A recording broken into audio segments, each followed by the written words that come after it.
안녕하세요. 김태환 목사입니다. 소양 온라인 제자 훈련, 알아두면 쓸모있는 성경 속 우상 이야기, 이제 마지막 시간이 되었는데요. 지난주까지 우상 숭배의 종류에 대해서 알아보았는데, 오늘은 전체 내용을 정리하며 강의를 마치려고 합니다. 성경에 기록된 이스라엘 백성들은 영적으로 소경, 또 귀머거리와 같은 존재들이 되었습니다. 들어도 깨닫지 못하고 보아도 알지 못하는 그 존재는 마치 자기들이 만들었던 우상과 같은 모습이었습니다. 우상을 사랑하고 우상을 섬기는 그 모습에 하나님은 질투하셨습니다. 출애굽기 20장 4절에서 5절에 보면 하나님은 질투의 하나님으로 표현되고 있죠. 그 우상을 섬기거나 우상을 예배하는 것에 대해서 하나님은 너무나도 분명하게 금지하셨다고 계속해서 이야기했습니다. 그냥 질투를 하실 만큼 우리의 마음과 생각이, 우리의 삶이 하나님이 아닌 다른 것을 의존하고 있는 아주 너무나도 큰 문제였던 것이지요. 현대를 살아가는 많은 사람들이 이 우상 숭배는 나와 관계가 없다라고 생각을 합니다. 왜냐하면 우리가 우상 숭배라고 한다면 쉽게 지난번 말씀드렸던 어떠한 나무나 돌이나 금속으로 만든 조각된 형상을 가지고 우상이라고 생각하기 쉽기 때문에 내가 그것에 절하지 않으면, 그런 것들을 보지 않고 그런 것들을 의지하지 않으면 난 우상 숭배하는 게 아니지 않습니까? 라고 생각하게 되는데요. 사실 형상이 있는 것에 절하는 것만이 우상 숭배가 아니라 더 폭넓은 의미로서 우리 삶에는 이미 우상 숭배가 들어와 있다고 얘기합니다. 다시 옛날로 돌아가 보면 고대에는 참 신들이 많이 있었다고 얘기했죠. 많은 신들이 있었고 그 많은 신들의 형상을 이제 나무나 돌이나 금속을 가지고 만들었다고 말씀드렸습니다. 현재에는 그런 모습이 없다고 생각할 수 있죠. 그러면 그 우상 숭배가 우리에게는 적용되지 않는 문제일까요? 고대에 우상을 숭배했던 이유는 그들의 삶이 살아갈 때 의식주에 대해서 보장받고자 했던 이유입니다.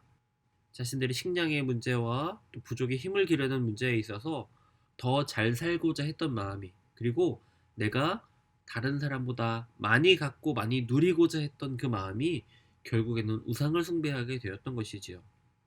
그들은 자연 앞에 인간의 한계와 연약함을 마주하게 되면서 우리는 너무나도 연약하고 우리가 의지할 대상이 필요하다라는 것을 생각하게 되었는데, 너무 안타깝게도 그 결론이 하나님을 향한 것이 아니라 그 자연 현상들을 바라보고 자연 현상들을 신격화하고 인격화해서 숭배하기 시작했던 것이 우상 숭배의 모습입니다. 첫 단추부터 잘못 끼워졌던 것 같은데요. 그렇게 고대에는 자연 현상을 신격화해서 그것들을 신이라고 이야기하면서 신화를 만들고 형상을 만들고 그 신화를 믿으면서 그 우상을 섬기고 우상을 숭배하고 그것들을 통해 위안을 얻고 평안을 얻고 삶의 번영을 누리고자 했던 것이 당시 고대의 모습이었다면 현재는 어떨까요? 지금 우리 현재의 모습은 과학기술이 발전하고 이제는 그런 자연현상을 숭배하지 않을지는 몰라도 과거 우상을 찾던 그 마음들이 지금 현재를 살아가는 우리의 마음에도 동일하게 있다라는 것입니다. 먹고 사는 문제, 더 많은 것을 가지는 것, 더 많은 힘을 가지는 것, 그것이 우리의 삶의 목적이고 방향이 되어서 지금 현재를 살아가는 우리의 마음에도 하나님이 아닌 다른 것들이 그 자리를 차지하고 있다는 것입니다. 결국에 고대에도 지금 현재에도 우상을 숭배하는 목적은 자기의 번영과 자기의 안위와 그 탐심으로 인한 것인데, 수천 년 전 고대의 모습이나 지금 현재의 모습이나 다르지 않다는 것이 핵심입니다. 하나님을 믿고 섬기는 데 있어서 원하는 바와 목적이 앞서 말한 자기 번영, 자기의 안위, 또 자기의 탐심을 충족하는 것과 같다면 이 또한 우상숭배라는 것이지요. 우리는 이것에 대해서 경계해야 됩니다. 물론 그런 물질적인 것이나 그런 진로에 대한 문제, 삶의 축복, 그것 또한 하나님이 주시는 것이고 나와 자녀의 삶 속에 하나님이 주신 축복을 받고 살아가는 것도 굉장히 중요하고 감사한 일이지만, 사람들이 잘못된 생각으로 그런 형상화된 자연의 신격화된 우상을 숭배하는 것이 아니라 하나님을 바라볼 때 내 소원을 들어주는 대상으로 그저 내 필요를 채워주는 대상으로 생각하게 되면 이제는 하나님의 우상화가 되는 것이고 내 필요를 때문에 하나님을 사용하게 되는 문제를 범하게 되는 것입니다. 그래서 현대를 살아가는 많은 그리스도인들도 하나님을 믿고 예수 그리스도를 섬긴다고 하면서도 여전히 죄를 향해 여전히 우상과 함께 살아가는 모습을 보이고 있다라는 것입니다. 그리고 사람들은 자기가 숭배하는 것을 닮아가게 됩니다. 하나님은 우리 인간을 무엇인가를 드러내고 나타내고 그렇게 투영하는 존재로 만드신 거예요. 그래서 우리가 하나님을 존귀하게 여기고 하나님을 예배하고 살아간다면 우리의 삶이 하나님을 닮아가고 하나님의 모습처럼 되어 가겠지만 우리가 바라고 우리가 숭배하고 우리가 존귀하게 여기는 것이 세상의 물질이고 권력이고 탐욕이라면 우리의 모습은 계속해서 탐욕적인 모습으로 추악한 모습으로 변해간다는 것입니다. 하나님은 하나님의 형상대로 인간을 창조하셨고 인간이 거룩한 모습으로 하나님께 영광을 돌리며 살아가기를 바라셨습니다. 그러나 인간은 하나님을 버리고 우상을 숭배하며 우상을 닮아가게 되는데요. 우리 우상의 특징에 대해서 이야기했죠. 우상의 특징이라고 한다면 사람이 만든 것으로 생명이 없고 그래서 말씀에는 우리 인간을 그 우상과 닮아 영적으로 무지한 존재라고 성경은 이야기합니다. 하나님의 창조 섭리를 거스르는 거죠. 그러나 이사야서에 보면 그 우상을 숭배하는 사람의 모습과 또 하나님이 만드신 인간을 비교하면서 설명하는 부분이 나오는데요. 이사야 60장은 마지막 때의 이스라엘을 나의 손으로 만든 것이라고 부르면서 이 일을 통해 하나님이 영광을 받으실 것이라고 이야기를 합니다. 하나님의 손으로 만드신 일로서 이스라엘은 그분의 공의를 드러내야 되고 인간이라는 존재는 하나님의 손으로 만드신 거라는 거예요. 그런데 사람의 손으로 만든 우상은 아무런 의미가 없고 또한 우리를 사로잡고 죄로 끌고 내려가는 어둠의 존재가 된다는 것입니다. 인간이 손으로 만든 신이 진정한 신일 수 없는 이유는 하나님만이 유일한 신이시기 때문입니다.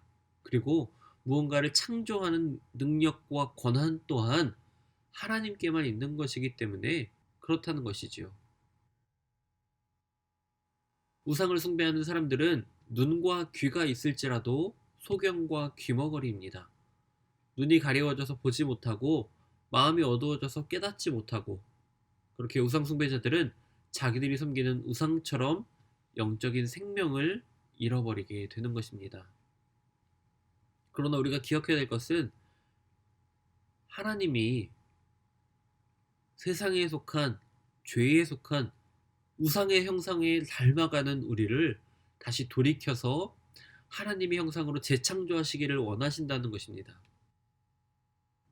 인간이 스스로 만든 우상을 신뢰하는 것을 통해 하나님의 형상을 잃어버리고 영적인 생명력을 영적으로 무지하게 되고 그래서 하나님이 아닌 우상을 섬기며 생명이 아닌 죽음을 선택하고 영광이 아닌 비참하고 초라한 존재가 되긴 했지만 하나님은 그 당신의 백성을 살리시고 영광스러운 형상으로 회복시키시기를 원한다라는 것입니다. 그래서 요한일서 마지막 절은 너희 자신을 지켜 우상에서 멀리하라 말합니다. 요한일서 전체에 기록된 거짓 교훈과 가르침을 믿지 말라는 경고입니다.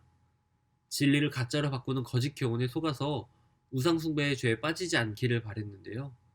가짜 신학이나 가짜 진리를 따르지 않는 것으로 우리 현대에는 우리 자신을 지켜야 합니다. 그런데 참 많은 그리스도인들이 하나님이 아닌 다른 것을 더 믿고 의존합니다. 고대에는 자기들이 만든 것, 사람이 만든 것을 의존했고 그 사람들이 만든 형상, 또 그들이 만들어낸 이야기, 신화, 또 그들의 성적인 타락과 음란이 가득한 예배 형식들을 숭배하고 의존했었다면 지금 우리 시대에는 뭐가 있을까요? 돈이 있고 권력이 있고 또 자식이 될 수 있겠고요. 또 자신의 학벌이나 직장, 또 인간관계 등등 모든 것이 우상이 될 수 있습니다. 하나님이 창조하신 것이 아닌 사람이 만든 모든 것은 헛되다고 성경은 이야기합니다. 우상을 나타내는 히브리어는 이런 면에서 의미심장한데요. 왜냐하면 이 단어는 우상이 가진 본질적인 허무함을 가리키기 때문입니다. 우상을 가리키는 단어 중에는 명사 길루림이 있는데 이 단어는 구르다라는 뜻을 가진 히브리어 어근에서 유래했습니다. 이것을 명사형, 이 단어의 명사형은 배설물, 잔재들 혹은 형체가 없고 활력도 없는 물체들을 모두 뜻할 수 있는데요. 활력이 없든지 배설물 같든지 간에 이 단어는 할 수 있는 한 최고의 경멸을 표현합니다. 우상 숭배자들은 우상을 매우 귀하게 여겼지만 그 우상의 진짜 가치는 똥이나 마찬가지라는 이야기입니다. 성경에는 우상을 나타내는 다른 단어들도 사용되고 있지만 성경은 이스라엘이 헛되고 공허한 우상을 섬기다가 자신도 헛되고 공허해졌다고 말합니다. 열왕기하 17장 15절에서 우상을 가리키는 단어는 헛됨, 공허함인데요. 요점은 우리가 이 세상에 속한 헛된 우상에게 우리 자신을 헌신하면 우리의 삶도 헛되고 공허해진다는 것입니다. 왜냐하면 우상은 세상에 아무것도 아니기 때문입니다.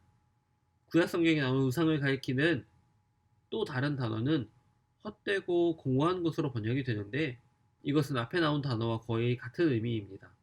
사람들은 안전을 위해 우상에게 의지할 수 있으나 이런 우상들은 사라지고 쓰레기 속으로 없어질 것입니다. 왜냐하면 우상들은 무가치할 뿐 아니라 거짓된 안전 외에는 어떤 것도 보장해 줄 수 없기 때문입니다. 그래서 우리는 바라는 것을 이루고자 피조 세계에 속한 우상에게 헌신할지도 모르지만 우상은 아무것도 채워주지 못합니다.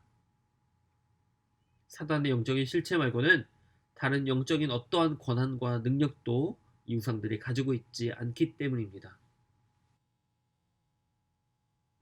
결론적으로 성경은 이스라엘이 우상을 섬기다가 우상처럼 영적으로 무감각하게 되었다고 이야기합니다. 눈이 있어도 보지 못했고 귀가 있어도 듣지 못했습니다. 그래서 이스라엘은 회개할 수도 치유될 수도 없었습니다. 계속해서 우상숭배라는 죄악으로 빠져들어가고 무감각해져서 결국 멸망에 이르게 되는데요. 그것이 이스라엘 백성의 그 모습이 지금 우리의 모습이 아니길 바랍니다. 바울은 로마서 12장 2절에 이 세대를 본받지 말고 오직 마음을 새롭게 함으로 변화를 받아 하나님의 선하시고 기뻐하시고 온전하신 뜻이 무엇인지 분별하도록 하라 말합니다. 우리가 세상과 그 사고방식이 너무 빠지게 되면 우리는 세상의 형상을 담게 되고 하나님의 형상을 잊어버리고 우리 삶은 세상의 방식을 드러내게 되기 때문입니다. 또 고린도후서 10장 6절은 모든 생각을 사로잡아 그리스도께 복종케 하라라고 우리에게 촉구합니다. 그리스도를 벗어난 모든 것이 우상숭배입니다. 자, 그러면 우리가 우상숭배자인지 어떻게 할 수 있을까요? 첫 번째로 그리스도를 지속적으로 가장 우선시하지 않으면서도 스스로를 그리스도인이라고 주장하고 있지는 않은지 질문해야 됩니다. 그래서 내가 정말로 그리스도인인가? 라는 질문이 우리에게 있어야 합니다. 우리가 그리스도인으로서의 정체성을 잃지 않기 위해 우상을 섬기지 말라라는 엄혹한 경고에, 엄중한 경고에 귀를 기울인다면 그 자체가 그리스도인으로서의 우리의 정체성을 지키는 수단이 될 것입니다. 우리는 스스로가 우상숭배자인지 아닌지 혹은 부분적으로나마 우상숭배를 하고 있지는 않은지 분별할 수가 있습니다. 성경에 나오는 하나님의 말씀을 계속적으로 읽고 듣고 묵상하는 데 시간을 소비하는지를 우리 자신에게 물어보면 됩니다. 하루의 시간을 두고 하나님의 말씀에 집중하는 시간과 또 나의 쉼, 나의 안위, 나의 쾌락과 목적을 위해 쓰는 시간이 더 많은지를 보면 알게 되겠지요. 우리의 삶에서 그리스도와 관련이 없는 부분은 어디입니까? 하나님의 백성은 성경의 관점으로 인생의 모든 것을 바라보아야 합니다. 진정한 성도는 세상에 복종하는 것이 아니라 그리스도를 통해 변화되어야 합니다. 오늘 어떤 우상들은 우리에게 교묘하게 다가올 수 있습니다. 사람들은 자신의 계획이나 재산을 우상으로 삼을 수도 있어요. 하지만 현대의 우상 중 어떤 것들은 좀 더 노골적이기도 합니다. 고대인들이 해와 달, 별을 경배함으로써 안정을 찾았다면 오늘날 어떤 이들은 점괘를 보고 자신의 운세를 점쳐보거나 하나님이 만드신 피조물을 자신의 예배의 대상으로 삼을 수 있습니다. 그러나 우리가 이스라엘처럼 보지 못하고 듣지 못하는 자가 아니라 하나님께서 영적인 눈을 뜨게 해주셔서 영적으로 우상 숭배에 대한 분명한 기준을 가지고 말씀으로 말미암아 그것들을 분별하고 우리 삶을 거룩하게 잘 지켜나가는 저와 여러분이 되기를 바랍니다. 우상 숭배의 모습은 언제든 우리 삶에 들어올 수 있습니다. 그렇기 때문에 우리는 영적으로 분별할 수 있는 능력을 가지고 있어야 하는데요. 보아도 보지 못하고 들어도 듣지 못하는 존재가 아니라 그것들을 바라볼 때 이것이 우상 숭배인지 아닌지 분명히 알 수 있는, 그리고 애초에 그런 우상 숭배의 모습이 우리 삶에 스며들지 않도록 온전하고 거룩한 존재로 살아가는 것이 우리에게 요구되는 삶의 모습입니다. 하나님이 원하시고 기다리시는 그 모습으로 우리가 회개하고 돌이켜 나아갔으면 좋겠습니다. 이것은 여러분에게만 당부하고 요구하는 것이 아니라 사실 저에게도 참 많은 부분 도전이 되고 또 계속해서 다짐하는 부분이기도 합니다. 저조차도 이 인생을 살아가며 여러 우상 숭배의 그 모습 가운데에 생각과 마음을 빼앗기지 않기 위해 노력할 것이고요. 여러분도 저와 함께 말씀과 기도를 통해 그런 우상 숭배의 모습이 다시는 우리 삶에 틈타지 않도록 함께 기도하고 함께 거룩한 존재로 살아가는 여러분 되시기를 축복합니다. 짧은 시간 온라인으로 만나야 하기 때문에 더 많은 내용을 더 깊이 있게 다루지 못한 것이 조금 아쉬운데요. 다음에 또 기회가 주어진다면 더 많이 준비해서 더 깊이 있고 더 좋은 강의로 여러분과 함께 할 수 있었으면 좋겠습니다.